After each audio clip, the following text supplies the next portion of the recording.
Imagine walking into a house in 1750.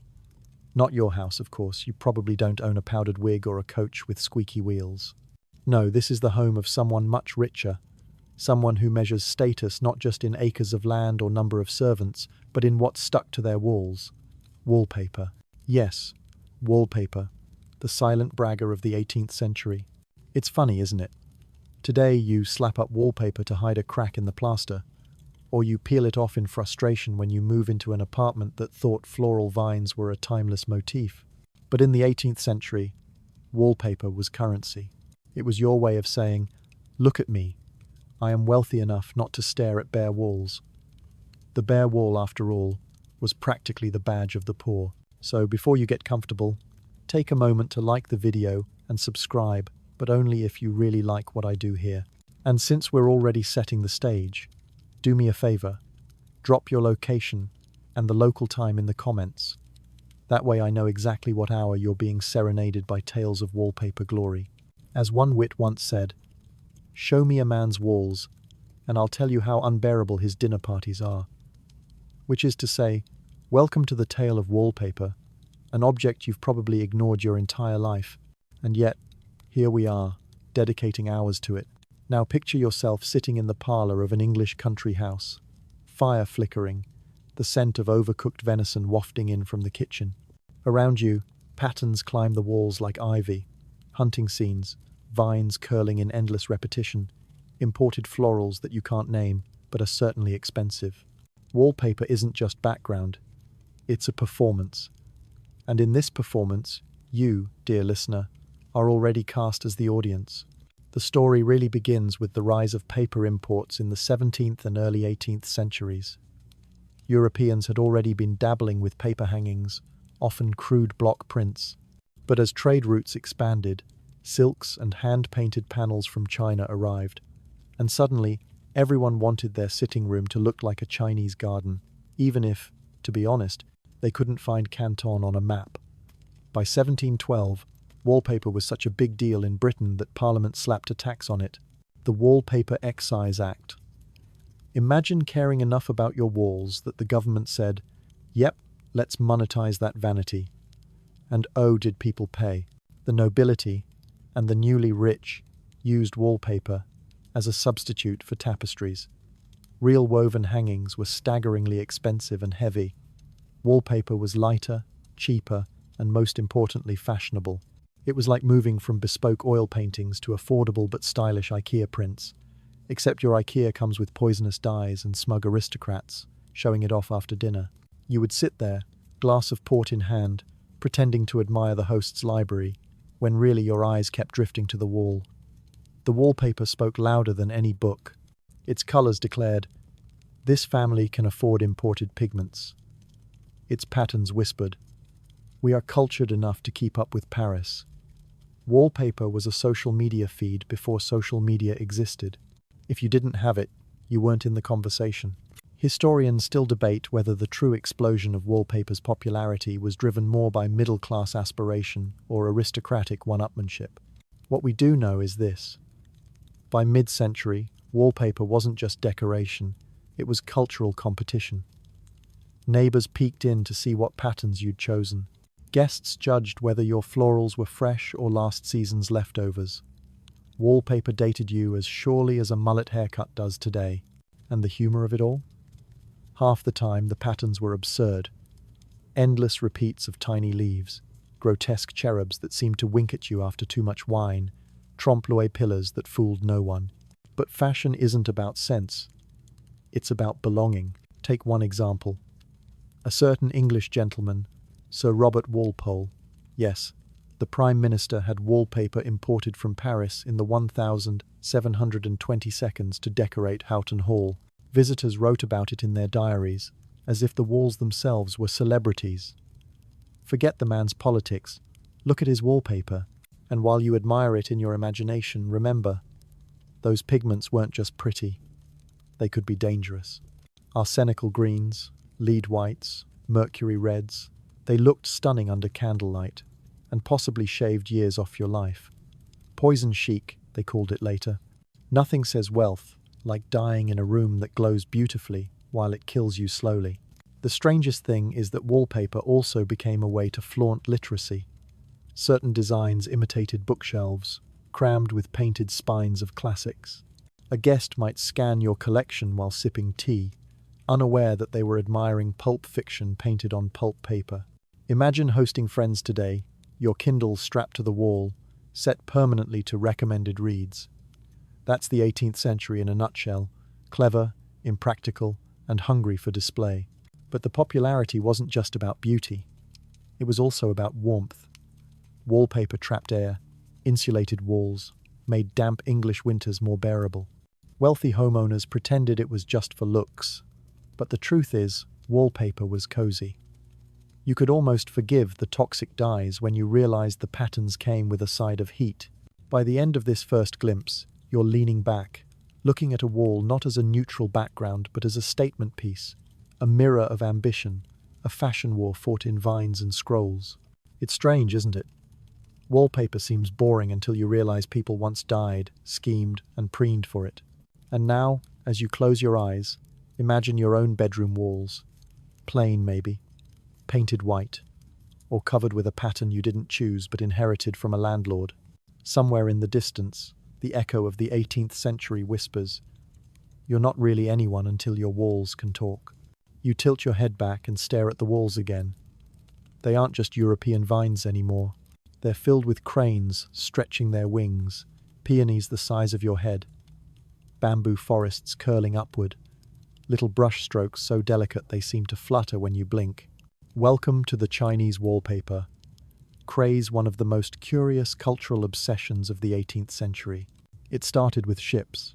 Great, creaking East Indiamen sailing from Canton to London, Paris, Lisbon, and Amsterdam, stuffed with tea, porcelain, lacquered screens, and rolls of paper painted by hand. These weren't your average block-printed repeats. They were works of art. A single sheet might have taken days for an artisan in Guangzhou to complete. Every bird feather detailed, every leaf shaded, every flower blooming brighter than the damp roses in a European garden. And when they arrived, oh, they were expensive, very expensive. Picture yourself in the London townhouse of some merchant's wife, around 1740. She ushers you into her drawing room, dramatically pulling back a curtain to reveal the newest arrival. A panorama of Chinese landscapes wrapping the entire wall. Mountains fade into mist. Rivers snake across panels. Tiny figures carry baskets of tea. Your host waits for your gasp, and when you finally say, "Oh, how exquisite," she smiles the satisfied smile of someone who just won wallpaper bingo. Historians still debate whether these wallpapers were ever meant for export, or if they were adapted specifically for European markets. Some panels seem so carefully designed to match Western expectations that you wonder if Chinese painters were deliberately pandering to foreign fantasies of the Orient. Others look more authentically local, as if Europeans had just grabbed whatever rolls were on hand and hoped for the best. Either way, by the mid-18th century, Chinese paper hangings were the thing. France adored them. Versailles had rooms lined with them, shimmering like a fantasy garden. England taxed them heavily, but bought them anyway. Even Catherine the Great of Russia demanded Chinese wallpapers for her palaces, though one suspects she barely glanced at them between plots and court intrigue. And here's the twist. They weren't just decoration. They were conversation pieces, intellectual props. Imagine sipping tea while standing in front of a painted pagoda and pretending you knew anything about Chinese philosophy. Owning Chinese wallpaper made you look worldly, educated, cosmopolitan. Never mind that most owners confused Confucius with that chap from the tea shop. There were practical issues, of course. The paper came in rolls, but houses in Europe weren't built to fit them neatly. Carpenters and decorators had to cut and rearrange the scenes, often slicing a poor crane in half or making rivers end in mid-air. Some homeowners even had panels painted over to fix the continuity, with hilariously awkward results. You'd sit in a drawing room, admiring a noble lotus flower, only to notice a European cherub floating awkwardly above it, added to blend in. Spoiler, it did not blend, but if you were rich, you didn't care. These walls told guests that you had connections to the farthest corners of the globe. It was the equivalent of posting vacation photos from Bali on Instagram. You might never set foot on Chinese soil, but your parlor could look like you had. One famous example comes from Nostell Priory in Yorkshire, where an entire room still preserves Chinese wallpaper from the 1760 seconds. Peacocks strut across walls, butterflies hover in eternal flight, blossoms curl gracefully. Step inside, and you're immediately transported into a fantasy China that never really existed. Nostell's owner, Sir Rowland Wynne, clearly thought his walls were a shortcut to sophistication. Guests probably nodded politely, while secretly wondering if the birds were watching them. And then there were the chinoiserie imitations. European printers, smelling profit, churned out knockoffs of Chinese designs. Some were clever, others laughably bad. Picture an English block print of oriental flowers, where the supposed bamboo looks more like celery, and the mandarins resemble drunken Frenchmen in bathrobes. But hey, it was close enough for middle-class buyers who couldn't afford the real imports. An odd fact for you. The craze wasn't limited to walls. Europeans started covering furniture, folding screens, even carriages with pseudo-Chinese motifs. At one point, a fashion for chinoiserie even reached garden-design fake pagodas sprouting up in English estates, often right next to sheep pastures. Wallpaper was just one branch of a much larger tree of obsession. And all the while, the demand for authentic Chinese wallpaper fueled trade networks that weren't always pretty. Smuggling, bribery, counterfeit, roles all part of the game. Merchants boasted of their exclusive contacts, while everyone else knew at least half the panels had been bought in bulk from middlemen who couldn't tell a dragon from a carp. Of course, not everyone adored the craze. Critics sniffed that it was gaudy, excessive, unpatriotic. Why cover your English plaster with scenes from far-off lands when you had perfectly good roses and oaks at home? Yet those critics usually gave in once they saw a rival's walls shimmering with exotic scenes. No one wanted to be the only host with boring whitewash when their neighbours had a Chinese moongate painted above their mantel. And here's where the humour creeps in. Imagine being a guest, slightly tipsy, staring too long at the painted birds. After a while, they almost seem to move. Someone might even swear that one of the peacocks winked at them. Candlelight, wine, and imagination turned wallpaper into entertainment. Who needed theatre tickets when your wall was a living diorama? So you lean back, glass of claret in hand, and let your eyes follow painted bamboo that stretches forever, upward. Outside, carriages rattle on cobblestones. Inside, you're lost in a fantasy garden. This is what wallpaper was meant to do. Carry you somewhere else, someplace richer, stranger, and impossibly far away. And in that moment, you understand why Chinese wallpaper was more than just decoration. It was escape. And like all escapes, it was addictive. You find yourself walking down a hallway that smells faintly of beeswax polish and too much perfume. The sound of shoes clicking against marble echoes as doors swing open and bam, your eyes are assaulted by an explosion of pastel swirls, golden curlicues, and cherubs that look like they've been binge-eating clouds. Welcome to Rococo, France, the epicenter of wallpaper indulgence. If Chinese wallpaper was all about exotic fantasy, French wallpaper was about showing off local flair. By the mid-18th century, Paris had become the design capital of Europe. Versailles dictated fashion the way Hollywood dictates superhero movies today. And when the French aristocracy got bored of tapestries, they turned their attention to paper. Why stop at gilded mirrors when your walls could also look like frosted pastries? You stand inside a salon at Versailles, chandeliers dripping crystal, powdered wigs bobbing like frothy waves around you.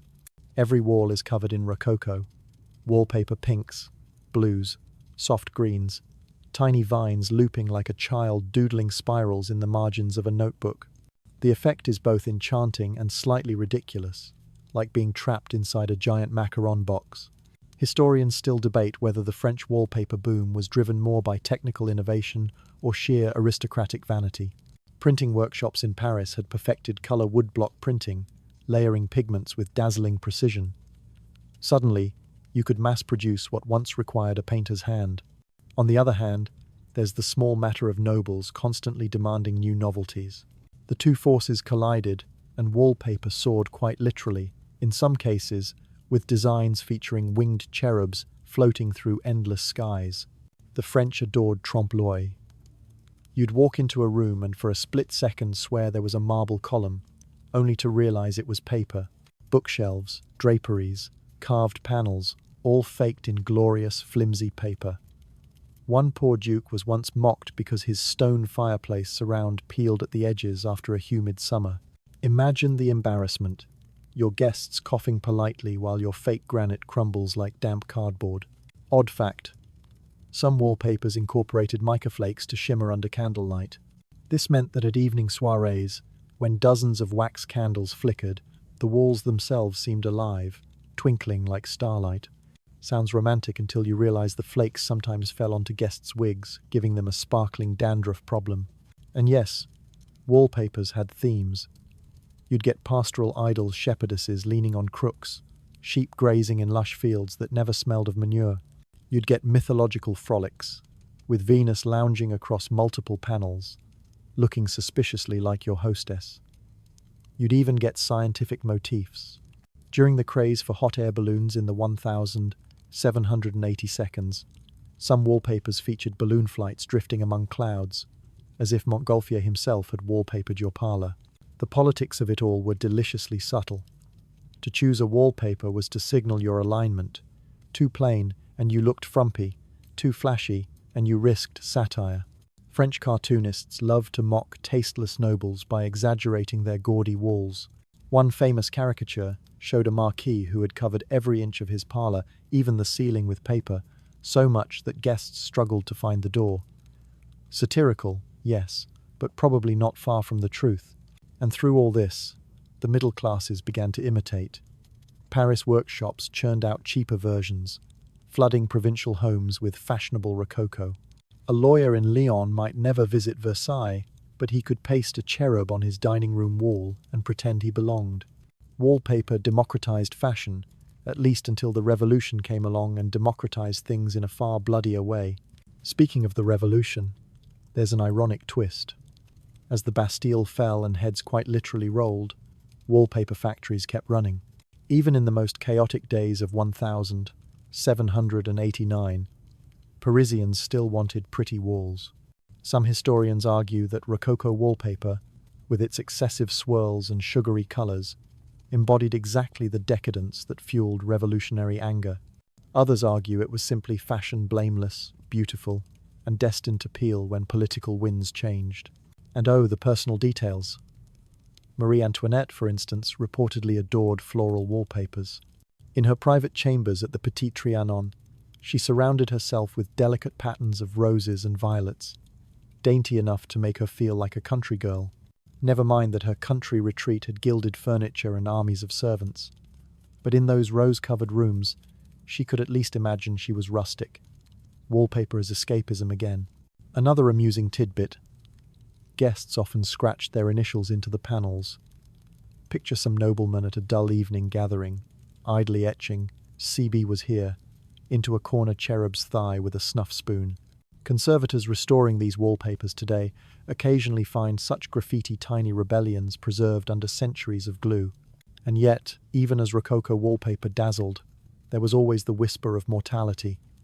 Pigments could fade, patterns went out of style, and whole rolls disintegrated in damp mansions. Wallpaper was fashionable, yes, but ephemeral. A noble might spend a fortune on a parlor's walls, only to have it peel within a decade.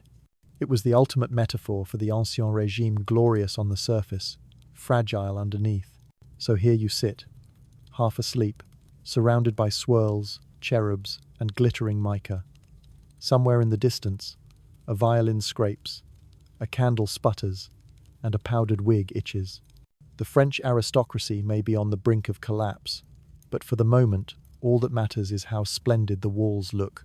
You blink, and the gilded swirls of Rococo France dissolve into something plainer, foggier, and slightly damp. Welcome to Britain. The tea is hot, the wigs are powdered, and the wallpaper? Well, it's still trying very hard to be French or Chinese, but at half the price and with a bit less finesse. By the mid-18th century, Britain had a problem. Its wealthy wanted fashionable walls, but they didn't want to pay French or Chinese import prices. Solution? Copy them. London workshops began producing wallpapers that imitated Parisian Rococo swirls, or Chinese gardens.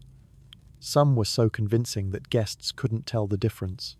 Others looked like a pigeon had dipped its feet in paint and walked across your sitting room wall. But this wasn't just imitation, it was also innovation. British manufacturers pioneered new printing methods, especially block printing with carved wooden stamps that allowed faster, cheaper production. This meant wallpaper began filtering down from the mansions of dukes to the parlors of lawyers, merchants, and ambitious clerks. Suddenly, middle-class families could paste a little Versailles on their chimney breast and feel ever so slightly superior to their neighbours.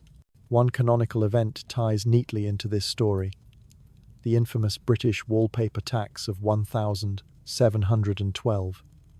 Yes, wallpaper was so popular that the government decided to milk it. Every roll of printed wallpaper carried an excise duty, which meant smugglers immediately got involved. Picture it: barrels rolling off ships at night, not full of rum or silk, but of illicit wallpaper. The black market in florals. Historians still debate whether this tax encouraged more domestic production or simply forced decorators to get creative. Either way, wallpaper smugglers were very real, and you can imagine some poor customs officer trying to look fierce while confiscating rolls of roses. The British love for wallpaper had a distinct practicality to it. Unlike the French, who wanted shimmer and gilded cherubs, the English leaned toward patterns that could hide soot stains. London was already choking on coal smoke, so wallpaper served a dual role: bragging rights and camouflage. You might have admired the delicate vines in a drawing room, but the family secretly appreciated that the vines also hid the grime. An odd fact: by the 1760s, some wallpaper rolls in Britain came with join marks, tiny symbols printed at the edge, so homeowners knew how to align the repeat. It was the 18th century equivalent of IKEA instructions, except with fewer Allen keys and more chances of gluing your pattern upside down. Still, British wallpaper had its stars. The London firm of Jackson and Graham specialised in luxurious designs, and Robert Adam, the famous architect, incorporated custom wallpapers into his interiors. If you had an Adam-designed house, you didn't just get pillars and ceilings, you got walls dressed to impress. One visitor to an Adam interior wrote that the room seemed alive with light and pattern. Translation: the wallpaper did half the work, and yet snobbery lingered. Aristocrats sniffed at block-printed patterns, preferring hand-painted or imported designs. Middle-class buyers, meanwhile, revelled in having anything colourful at all. It was like the great divide between custom designer handbags and fast-fashion knockoffs. Everyone knew which was which, but that didn't stop the cheaper option from selling in droves. There's a funny story about Horace Walpole, the writer, politician, and enthusiastic collector of Gothic oddities. He adored decorating his Gothic villa, Strawberry Hill, with all manner of eccentric wallpapers. Guests walked into rooms with crimson damasks, medieval motifs, and patterns that looked like they'd stepped straight out of a spooky romance novel. Walpole didn't just want wallpaper, he wanted atmosphere. His choices helped cement the idea that wallpaper could set a mood, not just cover cracks. But even the middle classes had flair. One surviving inventory from a Bristol merchant's house lists: parlour hung with china paper, dining room hung with stripes, bedchamber hung with roses. Imagine every room with its own personality, as if the wallpaper were family members with competing tastes. Dinner with the stripes, tea with the roses, gossip with the bamboo grove. Historians still debate whether Britain's domestic wallpaper boom represented true artistic innovation or just industrial pragmatism. Was it about creating beauty, or just flooding the market with cheaper options? The answer, as usual, is both. But one thing is certain: by the end of the 18th century, wallpaper was everywhere. In city townhouses, in countryside inns, even in colonial outposts. It had slipped from aristocratic exclusivity into the hands of anyone with enough coins and a bare wall. And if you leaned against one of those walls for too long, chances are you'd peel off a bit of pigment onto your coat sleeve. British wallpaper might not have been as glamorous as its French cousin, or as breathtaking as Chinese imports, but it was durable enough to survive smoky winters, tax collectors, and bad taste. So now, as you sit by the imaginary hearth of an English parlour, tea cooling in your hand, you realise something. Wallpaper wasn't just decoration anymore. It had become industry, commerce, aspiration. And like so many British exports, it would soon spread its influence far beyond the island's damp shores. The fire in your British parlor crackles, and as you lean closer to the wall, you notice something odd. The delicate green vines are not quite so innocent. They shimmer strangely in the flickering light, almost too bright, almost unnatural. That's because the color comes not from harmless pigment but from arsenic. Congratulations, you're breathing poison while admiring your wallpaper. This is the dark side of 18th century decoration. Deadly dyes.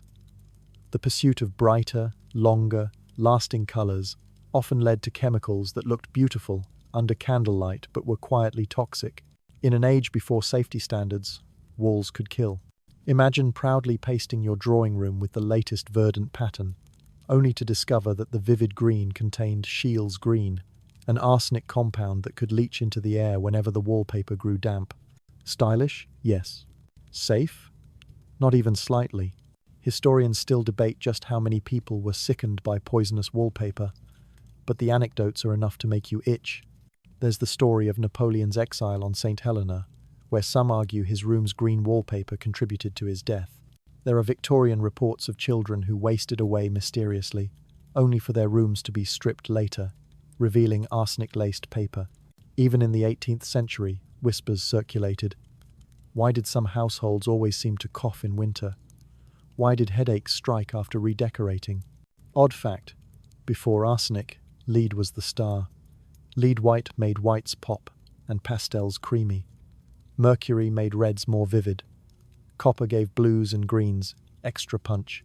Your walls glowed like jewels, but you were essentially living inside a toxic cocktail, and yet people adored it.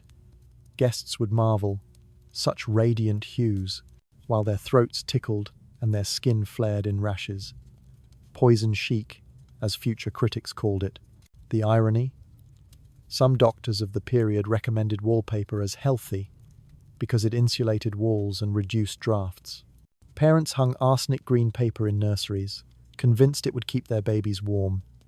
And maybe it did, while also dosing them with enough toxins to make bedtime stories very short. Picture a fashionable London dinner in 1770. The hostess ushers guests into her brand new dining room, papered with a luscious emerald damask. Candles glow, the walls sparkle, wine flows. A guest coughs just a tickle, he insists.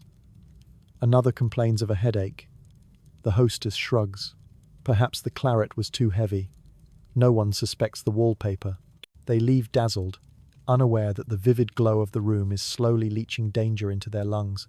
This wasn't just a British problem. Across Europe, from Paris to Vienna, demand for vibrant wallpapers drove manufacturers to use the most eye-popping pigments available. Safety be damned. The brighter your walls, the richer you looked. Dull colors meant poverty. Vivid hues meant wealth. You could almost hear the walls whisper, "Don't worry about your cough. It's the price of fashion." And here's the punchline. Not everyone reacted the same way. Some people lived surrounded by poisonous wallpaper for decades and seemed fine. Others grew ill within weeks. Modern scientists argue that humidity, ventilation, and personal health all played a role. Historians still debate whether wallpaper really killed Napoleon, or if that was just a romantic exaggeration. Either way, enough people got sick that by the early 19th century, chemists began warning about the green peril. One satirical cartoon from the era shows a skeleton grinning behind a wall, labelled the arsenical paper hanger. The joke was morbid but accurate. Wallpaper had become both a status symbol and a silent assassin. But not all was gloom. Some manufacturers experimented with safer vegetable dyes, though the colours were duller, fading to muddy browns and washed-out yellows. Consumers weren't impressed. Who wanted sad, wilted walls when your neighbour's parlour gleamed like a jewel box? Fashion won out over safety every time. Here's an odd aside. Some households believed the sickness came not from the wallpaper but from the glue. Paste recipes often included flour and water, which attracted mould. A damp, mouldy wall with arsenic pigment? That was the toxic cocktail of nightmares. Imagine inviting friends over for tea while your wall quietly brewed death spores behind the floral vines. Lovely. And yet, amid all the danger, wallpaper remained irresistible. It was the Instagram filter of its day, beautifying homes, flattering candlelight, impressing guests. No one wanted to peel it down, even when rumors spread. Better to cough in style than breathe against plain plaster. So you lean back in your imaginary 18th century chair, wine in hand, and ask yourself, would you have risked it? Would you have chosen the muted vegetable green, safe but drab?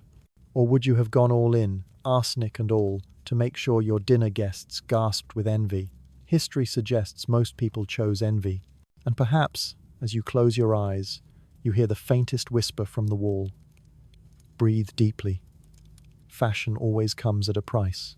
You wake the next morning, still in that green-papered dining room, but the cough in your chest is gone, at least for now. Today, though, you're off to a workshop. Not the kind that teaches you pottery or mindfulness, but an 18th century print shop, where wallpaper is being transformed from painstaking hand painting to dazzling, repeatable prints. Welcome to the age of the printing revolution. Step inside. The room smells of ink and wood shavings. Carvers sit hunched over blocks of pear wood, chiseling tiny patterns into their surfaces. Each block represents a single color, so if your wallpaper had 5 colors, you needed 5 blocks. Craftsmen dipped them in pigment and pressed them one after another along the roll, like a giant, messy stamp pad. One slip, and your pattern turned into abstract art nobody wanted. This was wallpaper as performance art. Apprentices fetched buckets of dye, printers worked in rhythm, and foremen barked orders. It took skill, patience, and a tolerance for the fact that your fingertips would probably be permanently stained green. But the results were breathtaking. Repeating vines, florals, geometric borders, and most importantly patterns that could be mass-produced. Historians still debate whether block printing truly democratized wallpaper, or whether it simply created new markets for the already wealthy. After all, a roll was still expensive in the 1,750 seconds. But compared to hand-painted imports from China, it was a bargain. Middle-class families could now afford a touch of exoticism without bankrupting themselves. Odd fact, printers sometimes left tiny imperfections deliberately. A slightly crooked flower, a faint smudge. Why? To prove the work was handmade. Customers distrusted anything too perfect, assuming it was counterfeit. Imagine that a world where people complained if their wallpaper didn't have enough flaws. By the 1,780 seconds, though, technology leapt forward. Enter the roller press. Instead of hand stamping block after block, patterns could be engraved on cylinders, which rotated continuously over the paper. Faster, smoother, more efficient. You could churn out miles of wallpaper in the time it once took to finish a single parlor. And with speed came affordability. A clerk in London, a shopkeeper in Bristol, even a tavern owner in Manchester might now have walls that looked, if you squinted, like Versailles. Picture yourself at a tavern, tankard in hand. The walls are no longer bare wood, but striped with red and gold wallpaper, slightly peeling in the corners. Above your head, sailors argue about wages, apprentices flirt awkwardly with barmaids, and you realize wallpaper isn't just for aristocrats anymore. It's background for the noisy, messy life of ordinary people. Of course, some patterns went wild. One year stripes were in, the next year florals. Some workshops experimented with metallic pigments that gleamed like gold. Others tried printing panoramic scenes, landscapes that stretched across entire walls, like an early attempt at cinema. Sit in a drawing room, and suddenly you were surrounded by an alpine vista or a Roman ruin. Wallpaper wasn't content to just decorate. It wanted to transport. The economics of it were fascinating. Workshops hired armies of workers, printers, color mixers, glue boilers, paper stretchers. Whole neighborhoods in London and Paris pulsed with the smell of ink and paste. Wallpaper became industry. And industry meant profits, taxes, smuggling, and, inevitably, knockoffs. If you couldn't afford the latest Parisian design, you bought a local imitation that looked close enough. Some imitations were convincing. Others looked like botanical nightmares, where roses resembled cabbages and cherubs resembled potatoes with wings. And still, people bought them, because the alternative bare plaster was unthinkable. Wallpaper gave you the illusion of wealth, even if your bank account disagreed. It was the original social equalizer, the thing that let you host dinner with confidence. As long as your guests didn't notice that your hot air balloons looked more like squashed turnips. There's another odd fact. Wallpaper was sometimes reused. When trends changed, thrifty households didn't throw away old rolls. They pasted new paper on top, layer after layer. Archaeologists peeling back walls today often find wallpaper lasagna, a dozen designs stacked across centuries, each telling a story of shifting tastes.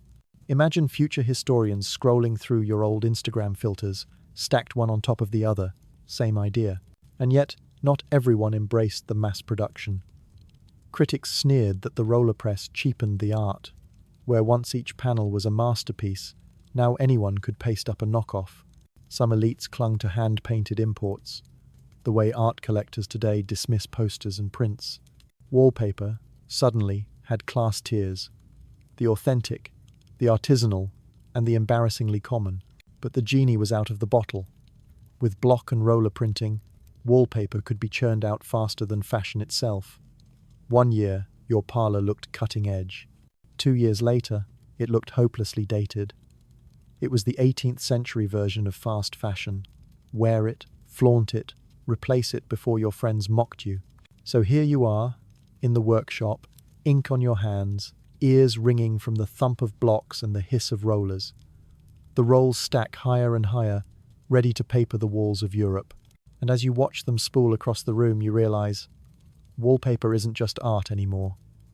It's industry, ambition, and identity rolled neatly into repeating patterns. The ink-stained workshop fades, and suddenly you're standing in a sun-baked colonial town where the air smells of spices, sweat, and oddly enough, freshly pasted wallpaper. You didn't expect to find it here, thousands of miles from London or Paris. But there it is. Patterned paper clinging stubbornly to plaster walls in houses that look both European and not. Welcome to the world of colonial adaptations. Wallpaper didn't just stay in Europe. It traveled with merchants, soldiers, and settlers to colonies in the Americas, the Caribbean, and India. It arrived rolled in barrels, shipped alongside rum, sugar, and tea, waiting to be unpacked and hung in drawing rooms far from home. For colonists, wallpaper wasn't just decoration, it was a reminder, a fragment of home pasted onto foreign walls, comforting and familiar amid strangeness. Take Boston, for example. By the mid-18th century, wealthy merchants there lined their parlors with imported British wallpaper. Imagine walking into a Beacon Hill townhouse around 1765.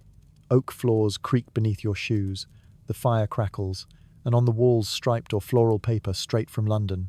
To a guest, it whispered, "This family is connected, fashionable, prosperous." Never mind that. Outside, cobblestones rattled with protests against British taxes. Inside, wallpaper smoothed over rebellion with stripes. Historians still debate whether colonial wallpaper was a true sign of loyalty to Europe, or if it gradually morphed into something more rebellious. In some cases, colonists ordered distinctly patriotic motifs, weaving local symbols into European-style patterns. A Philadelphia dining room might feature wallpaper dotted with pineapples. An exotic fruit, yes, but also a symbol of hospitality in the New World. The blending of motifs created hybrid walls. Part imitation, part innovation. Odd fact. In the Caribbean, humidity was wallpaper's worst enemy. Rolls molded in storage, glue soured in the heat, paper peeled in the damp air. Some households nailed edges with decorative tacks, just to keep the stuff from sliding down the wall in the night.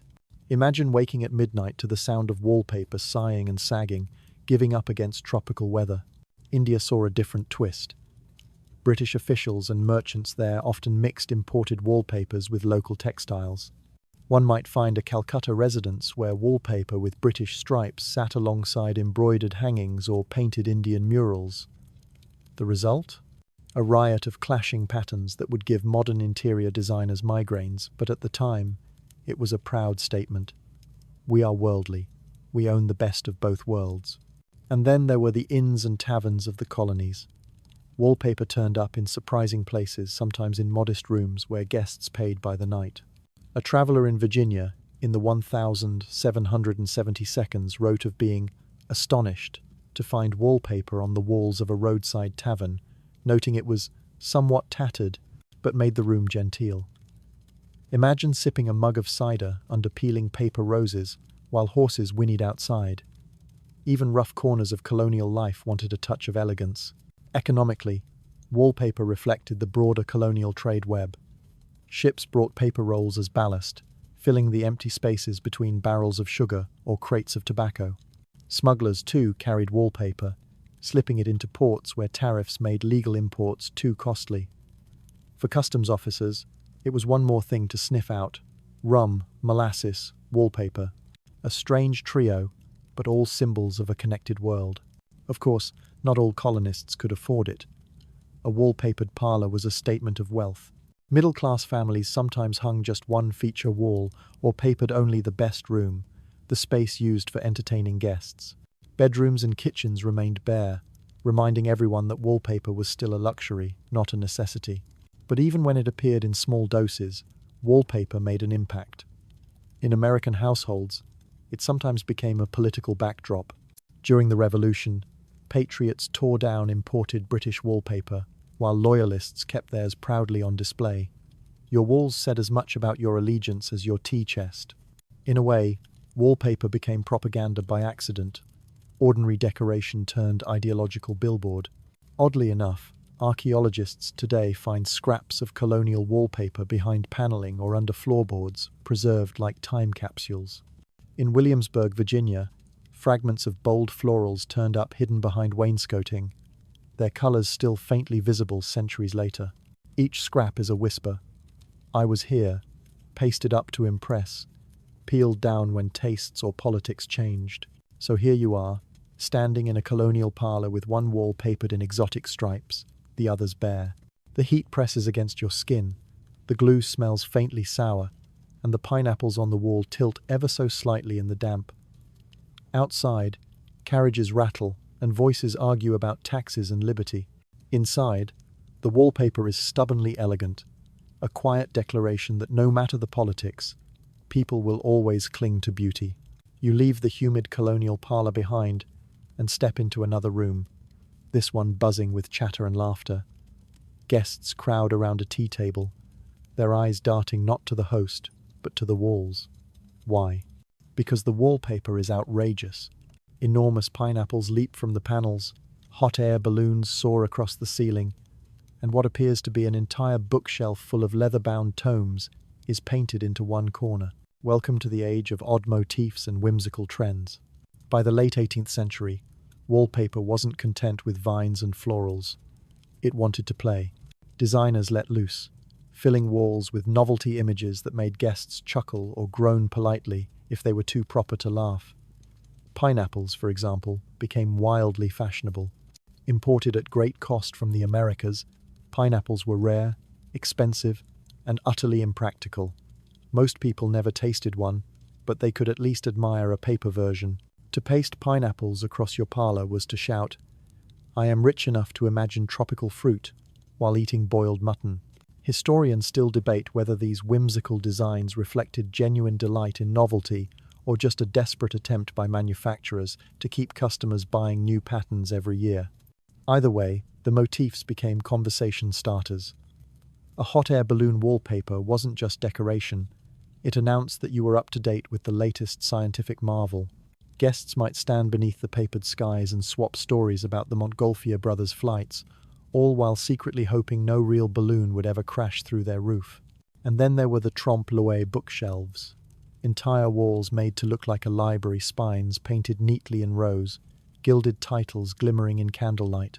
Imagine sitting in a room surrounded by books you couldn't read, because they weren't real. It was both clever and a little sad, like installing a television that only plays still images. But to visitors, it signaled sophistication. See? I am learned enough to paper my walls with Plato, even if I've never opened him. Odd fact, some of these faux bookshelf papers included imaginary titles. Printers had fun, inventing nonsense books like The Art of Nose, Scratching or Treatise on the Proper Folding of Napkins. Guests with sharp eyes would chuckle, while others nodded seriously, pretending to recognize the works. Wallpaper became an inside joke, a wink hidden in plain sight. Other quirky themes abounded. Seaside panoramas with ships bobbing in eternal waves. Exotic animals, monkeys swinging through vines, camels marching across deserts despite the fact that most Europeans would never see these creatures alive.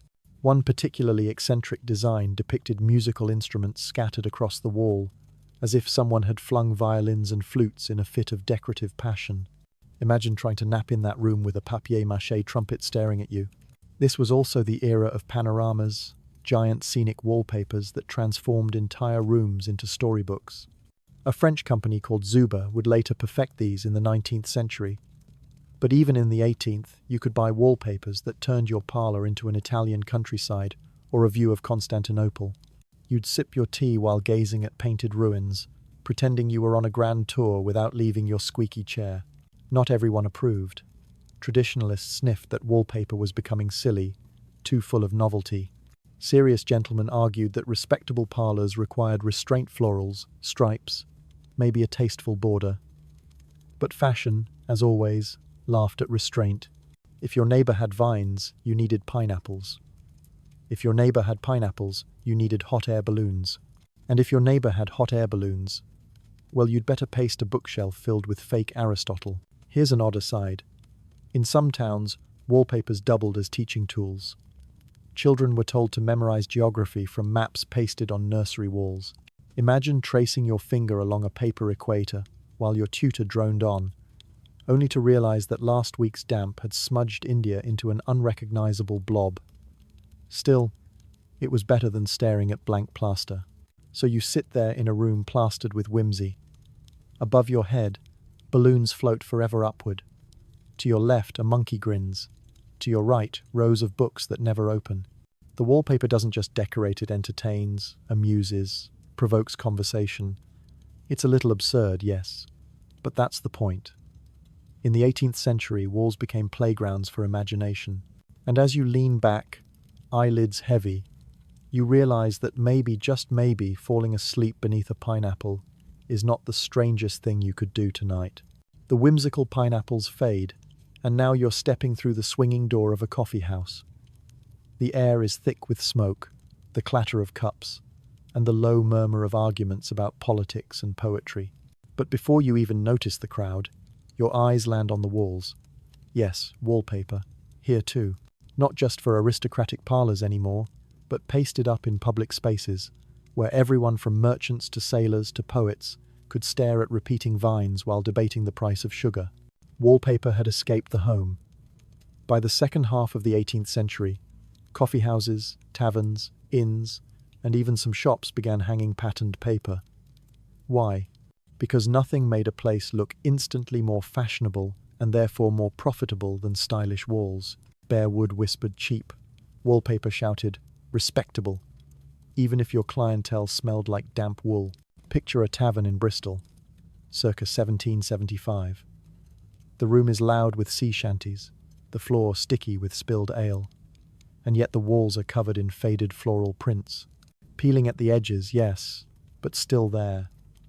The owner probably boasted to patrons, "This is a proper establishment, see? Wallpapered walls." Patrons might not consciously notice, but subconsciously, the paper lent the room a sheen of civility. You could almost forget the rats underfoot. Historians still debate whether wallpaper in public spaces was more about impressing patrons or simply about covering ugly plaster quickly. Either way, it worked. Coffee houses in London, where politicians schemed and pamphleteers scribbled furiously, often had striped or geometric paper. A guest might sip his bitter brew, gaze at the repeating patterns, and find inspiration or distraction in the endless symmetry. Odd fact. Some inns used trompe-l'oeil wallpapers in guest rooms, painting fake windows onto walls to make cramped chambers feel larger. Imagine stumbling into a rented bed after a long day's ride, squinting at a window that never opens, convinced fresh air is only a step away. Guests sometimes complained, calling it dishonest, but many laughed it off as clever trickery. Coffee houses and taverns weren't the only public sites. Shops, too, began wallpapering their interiors to impress customers. A milliner might paste her walls with elegant French patterns, suggesting that her hats were just as fashionable. Apothecaries sometimes favored botanical wallpapers, turning medicine shopping into a stroll through a paper garden. Wallpaper became retail branding, centuries before anyone thought of neon signs. And then there were theatres. While most 18th century playhouses focused on painted sets, some lobbies and private boxes sported patterned wallpaper.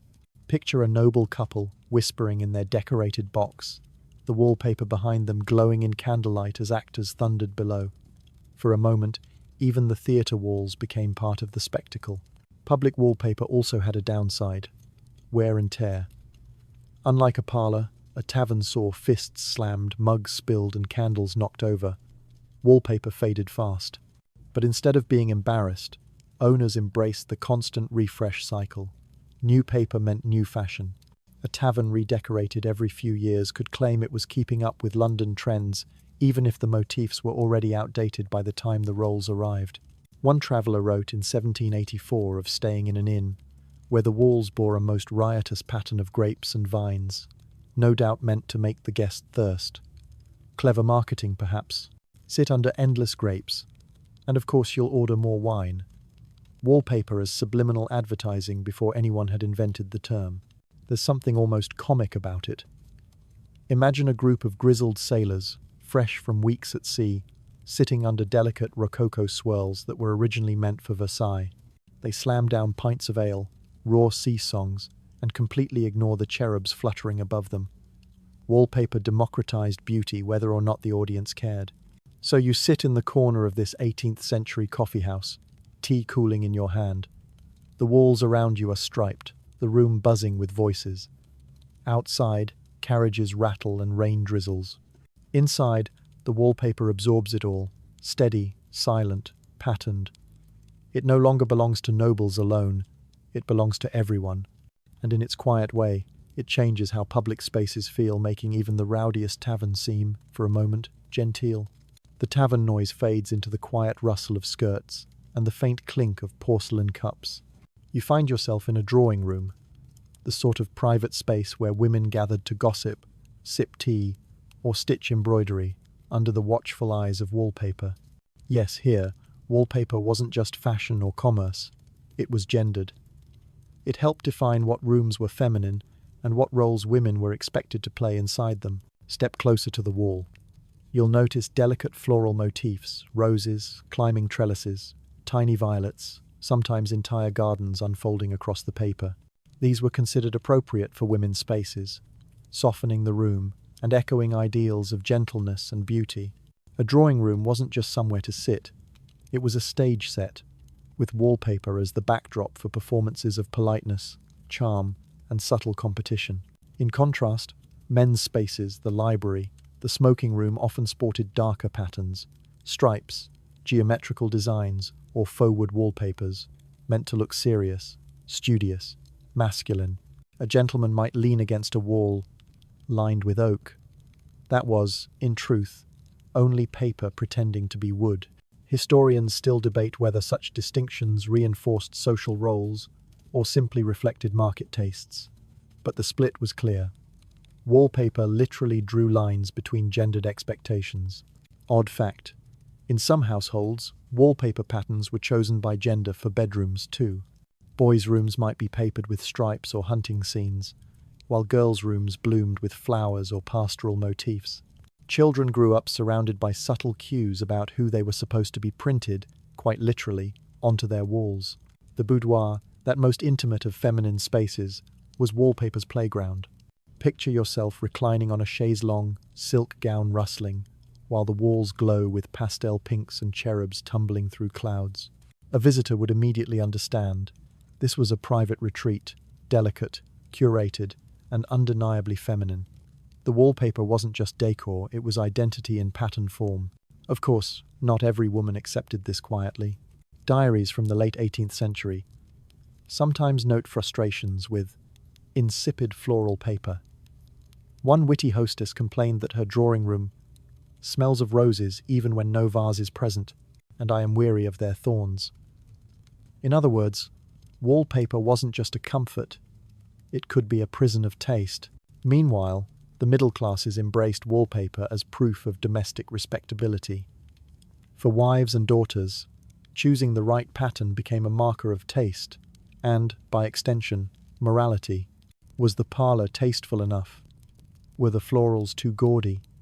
Gossip could cut sharper than scissors. Wallpaper wasn't just aesthetic, it was social surveillance. Picture a gathering of women around a tea table. While they discuss fashion and household news, their eyes dart around the room, silently judging whether the hostess chose last season's vines or this year's more fashionable stripes. One guest might murmur, "How charming," but what she really means is, "You'll be the talk of town by Tuesday." Historians still debate whether women were empowered or constrained by this role as tastemakers. On one hand, they had agency in shaping interiors, often more than their husbands. On the other, their choices were boxed into narrow definitions of femininity. Yet the wallpaper itself doesn't care. It simply clings to the plaster, hosting whispers and laughter as centuries pass. Oddly enough, wallpaper sometimes crept into dowry negotiations. A wealthy bride might expect her new home to have rooms redecorated with fashionable papers, a silent contract written in roses and stripes. Imagine two families negotiating marriage settlements, and amid discussions of land and income, someone pipes up, "And the drawing room must be hung in the new Parisian style." The groom, poor soul, probably had no idea he'd just committed to Cherubs. So here you are, reclining in a parlor where wallpaper and gender meet. The roses climb higher, the cherubs wink, the stripes on the next wall seem oddly stern. Every wall tells you something about who belongs here, who is expected to laugh softly, who is expected to smoke a pipe. Wallpaper doesn't just decorate, it disciplines, it defines.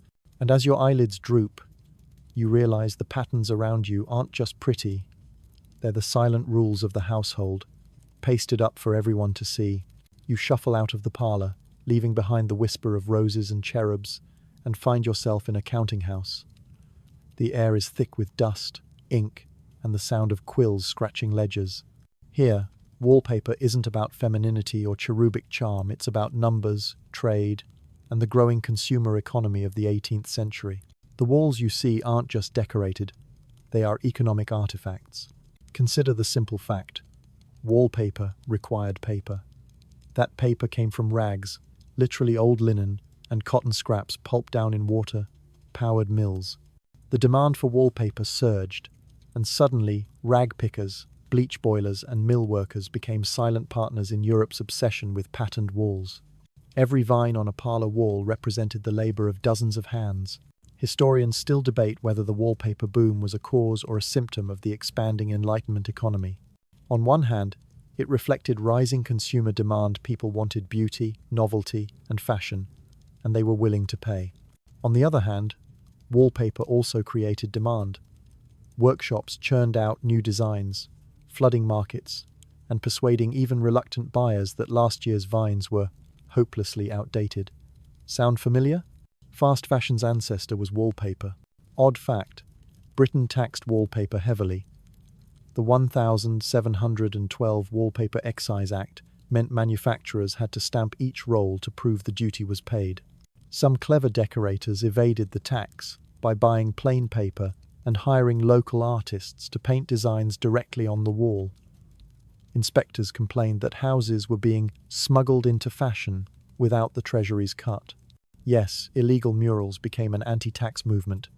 Who knew wallpaper could be rebellious? Smuggling became rampant.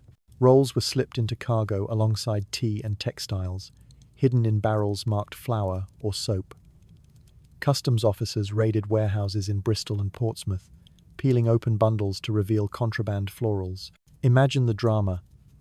Burly inspectors wresting rolls of roses from merchants who protested they were only importing writing paper. But beyond taxes and smuggling, wallpaper also revealed global trade networks. Blue pigments came from indigo, shipped from India or the Caribbean. Some yellows came from saffron, others from exotic minerals. Every pattern pasted on a drawing room wall carried whispers of distant colonies, of sailors hauling dyes across oceans, of merchants haggling in noisy port cities. And then there were tariffs. In France, imported papers were slapped with duties to protect domestic workshops. French printers, like Réveillon in Paris, built thriving businesses by marrying high-quality artistry with industrial scale. Réveillon's firm even sparked riots in 1789, when rumors spread he wanted to cut workers' wages. Imagine it, a wallpaper factory helping ignite revolutionary fury. Walls have ears indeed. For ordinary buyers, the economics were simple. A roll of wallpaper cost less than a tapestry, but more than a coat of paint. To hang it on your walls was to declare yourself part of the consumer revolution, someone who cared about fashion, who spent disposable income on appearances. Economists today call this conspicuous consumption. Back then, your neighbor just called it showing off. Here's a curious aside. Wallpaper also intersected with credit. Merchants sometimes allowed customers to purchase rolls on account, paying later. This meant you could paper your dining room today and worry about the bill tomorrow. Sound familiar? Wallpaper was the 18th century credit card splurge. And yes, some households did go into debt for patterns. Imagine facing bankruptcy not for gambling, but because you just had to have the Parisian stripes. In rural areas, wallpaper also created cottage industries. Women and children sometimes helped print or paste simple designs, turning wallpaper into a household sideline. A farmer's wife might supplement income by stamping vines on paper in winter, while her children dabbed on pigment. Wallpaper wasn't only for aristocrats, it became an economic lifeline for those far removed from the grandeur it represented. So as you lean against the wall of this counting house, ledger open, quill scratching, you realize wallpaper isn't just frivolous. It's threads of trade and tax, smuggling and labor, all rolled into repeating patterns. The walls around you aren't just decorated, they're economic texts, silently recording the global web of commerce. And as your eyes grow heavy, you think, perhaps every rose and stripe on these walls is really just money in disguise. The counting house fades, and now you're back in a parlor, but the air here is tense. It's 1,789 inches Paris, and wallpaper is no longer just about fashion or economy. It has become political. The walls themselves carry messages, subtle or bold, and people are paying attention. You glance around the room. The wallpaper is striped in tricolor blue, white, and red, though those colors weren't always political. Tonight, they feel electric. Guests whisper about the storming of the Bastille, and someone gestures at the walls. See? Even the house stands with liberty. Wallpaper has turned into an ideological billboard, silent but potent. Historians still debate how deliberate this politicization was. Did people truly choose wallpaper as a conscious political act, or did patterns simply gain meaning after revolutions erupted? What we do know is that taste became weaponized. A parlor hung with delicate Rococo cherubs might mark you as clinging to the Ancien Régime, while bold stripes or neoclassical motifs suggested revolutionary sympathies. Your walls could betray you before your words did. Odd fact. In revolutionary France, some households literally tore down Rococo wallpapers, burning them as symbols of aristocratic excess. One diarist noted that neighbors ripped floral panels from a noble's home and paraded them in the street, jeering that the roses wither with the monarchy. Imagine your interior design choice being marched through town as evidence of treason. Across the Channel in Britain, wallpaper also took on political hues. During the American Revolution, colonists debated whether to keep British imports on their walls. Some loyalists insisted on it, proudly pasting up London papers as a sign of allegiance. Patriots, on the other hand, sometimes stripped their walls bare or substituted local patterns, declaring independence not just in print, but in paste. Archaeologists in New England have found scraps of British paper carefully hidden behind later panels, as if families feared leaving visible evidence of loyalty. And then there's the story of Jean-Baptiste Réveillon, the Parisian wallpaper magnate whose factory became the site of deadly riots in April 1789. Workers, furious over wage rumors, stormed the plant. Dozens died. It wasn't just about pay, it was about resentment that luxury wallpaper lined noble houses while ordinary Parisians starved. Réveillon's wallpapers, famed for their artistry, became symbols of inequality. That riot foreshadowed the revolution itself, proving that even wallpaper could spark bloodshed. Political motifs cropped up everywhere. Neoclassical designs, with columns and laurel wreaths, signaled virtue and republican ideals. Liberty caps appeared in borders. Some English wallpapers slyly mocked French revolutionary chaos, with chaotic patterns of overturned urns and shattered ornaments. Wallpaper had become satire you could glue to your wall. Imagine walking into a dining room where the walls themselves argue politics. One guest runs his fingers along a laurel-wreathed panel, praising liberty. Another sneers at the absence of cherubs, muttering about lost refinement. The debate is silent and constant. You can't sip your wine without choosing a side. Odd aside. During Napoleon's rise, patriotic wallpapers flourished again. Patterns featuring bees, Napoleon's chosen emblem, buzzed across French parlors, while motifs of eagles soared above mantelpieces. One officer supposedly boasted that his house was guarded by wallpaper stronger than any regiment. A silly claim, perhaps, but it shows how walls became stages for loyalty. Even taverns and inns picked sides. A striped wall might declare revolutionary fervor, while floral papers whispered nostalgia for monarchy. To sit in such a tavern was to place yourself under its allegiance, willingly or not. Wallpaper didn't just cover cracks, it declared identity, allegiance, and politics. So you sit quietly in this charged parlor. The walls hum with ideology. The patterns press against you like propaganda. Outside, mobs shout. Inside, your wallpaper decides whether you are suspect or safe. You realize decoration is never neutral. Even a rose printed on paper can become a weapon. And as your eyelids droop, you wonder, if your walls could betray you, would you dare to sleep? The revolutionary parlor dissolves, and now you're in an artist's studio. Light slants through dusty windows, brushes and pigments litter the tables, and the smell of turpentine stings your nose. But your eyes drift not to the easels, but to the walls.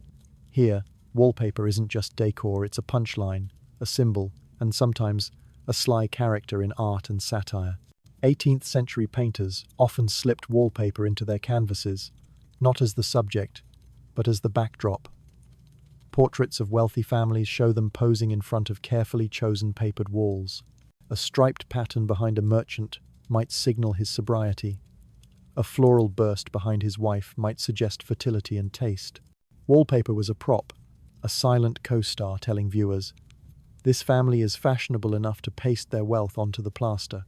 Historians still debate whether these choices were conscious collaborations between artist and patron, or simply background filler. Some argue that sitters deliberately staged themselves in their best rooms to advertise their prosperity. Others think painters just painted what they saw, wallpaper and all. Either way, the result is fascinating. Walls became time capsules, preserving patterns long since peeled away. Odd fact. Satirical prints of the period loved mocking bad wallpaper taste. London caricaturists gleefully sketched nouveau rich merchants, showing off hideous, gaudy patterns while guests rolled their eyes. One cartoon depicts a dinner party where guests are blinded by stripes so loud they practically vibrate. Another shows a pompous host gesturing at his walls, while his neglected wife sighs. He speaks more of his paper than of me. Wallpaper became shorthand for vanity, the 18th century version of bragging about your luxury car. In France, caricaturists took aim at Rococo excess, drawing cherubs tumbling off the walls and patterns so fussy they trapped dinner guests like flies in a maze. Wallpaper was more than decoration, it was satire glued in place. If your taste was off, the lampooners would catch it. Artists also experimented with wallpaper directly. Some studios used patterned backdrops to explore perspective, tricking the eye into depth. Others painted entire mock wallpapers on canvas to exaggerate domestic scenes.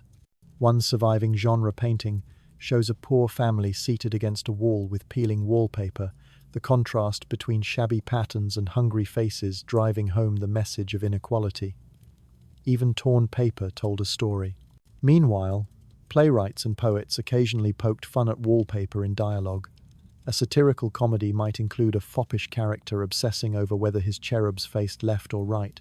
Critics of consumerism used wallpaper as a metaphor, thin, pretty, and superficial. One writer sneered that society itself was but papered walls gaudy, fragile, and destined to peel. Ouch! Odd aside, some wallpapers themselves included satire. Printers occasionally inserted tiny caricatures into elaborate designs, hidden jesters peeking from vines, grotesque faces hidden in scrolls. Guests who spotted them chuckled, while others admired the serious beauty, completely unaware they were staring at a joke. It was Easter eggs before cinema. The interplay between wallpaper and satire even crept into politics. Pamphleteers accused rivals of having walls more loyal than their words, mocking them for parading patriotism with tricolour paper while secretly doubting the cause.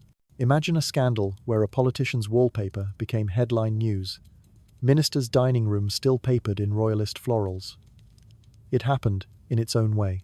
So you lean against the studio wall, looking at sketches, caricatures, and portraits. Wallpaper stares back at you, sometimes pompous, sometimes ridiculous, sometimes the butt of a joke. It's hard not to smile at how seriously people took their patterns, how a rose or a stripe could spark satire sharper than any quill. And as your eyes close, you hear faint laughter echoing from the walls themselves, as if the cherubs and pineapples have been giggling at human vanity all along. The laughter of cherubs fades, and suddenly you're standing in a quieter, plainer room. The patterns are still there, but they look tired, faded, less adored. It's the early 19th century now, and wallpaper is slipping from its pedestal. Tastes are changing, and what once dazzled with Rococo swirls and Chinese gardens now feels old-fashioned. The shift began with neoclassicism. By the turn of the century, people wanted clean lines, sober symmetry, and muted palettes. Out went the frothy cherubs and frolicking vines. In came stripes, geometric borders, and restrained patterns that looked more like architecture than decoration. Wallpaper wasn't dead, but it was on a diet. No more sugar, just marble and order.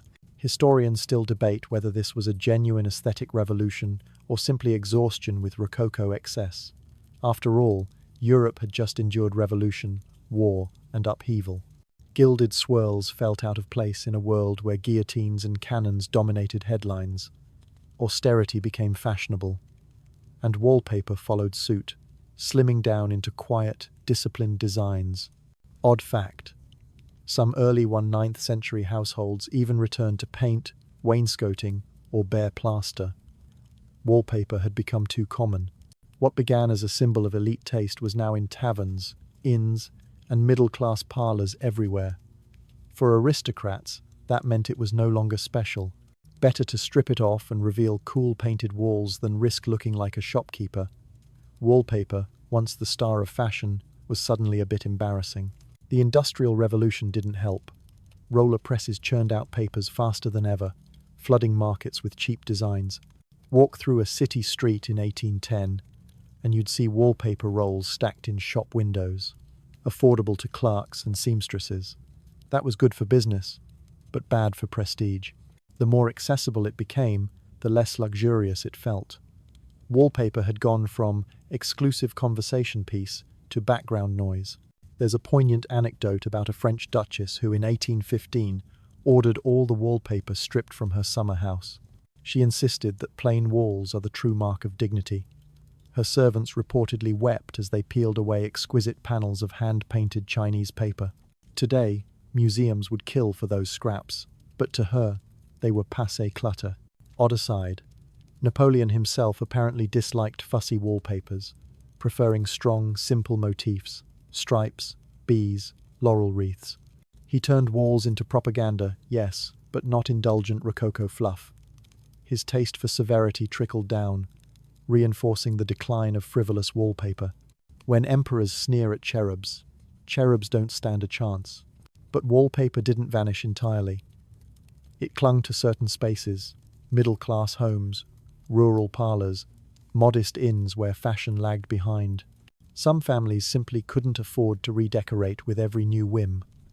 A faded floral might stay on the wall for decades, long after Paris had moved on to neoclassical sobriety. In that sense, wallpaper became a cultural fossil, preserving the tastes of the past in places slow to change. Historians sometimes describe this period as wallpaper's first decline, though it would resurge later in the 19th century with new technologies and styles. For now, though, the glory had dimmed. What once shimmered under candlelight was dismissed as fussy. What once whispered wealth now shouted provincial. Wallpaper, like all fashion, had fallen victim to its own success. And so you stand in this plain room, surrounded by walls that look almost ashamed of their patterns. The vines are fading, the cherubs are pale, the stripes are cleaner but colder. The wallpaper sighs, waiting for the next wave of taste to rescue it or replace it. As you lean back, eyelids heavy, you realize that even wallpaper has a life cycle.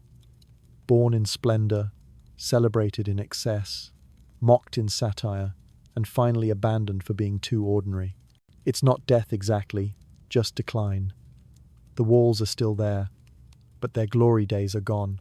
You linger in that austere 19th century parlor, but slowly the walls blur, soften, and shift.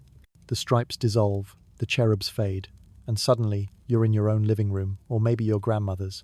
The walls are patterned again, not with Rococo flourishes or Chinese gardens, but with something familiar. Florals that look oddly retro, stripes that feel a bit grandma chic, bold prints that could just as easily belong in a hip cafe.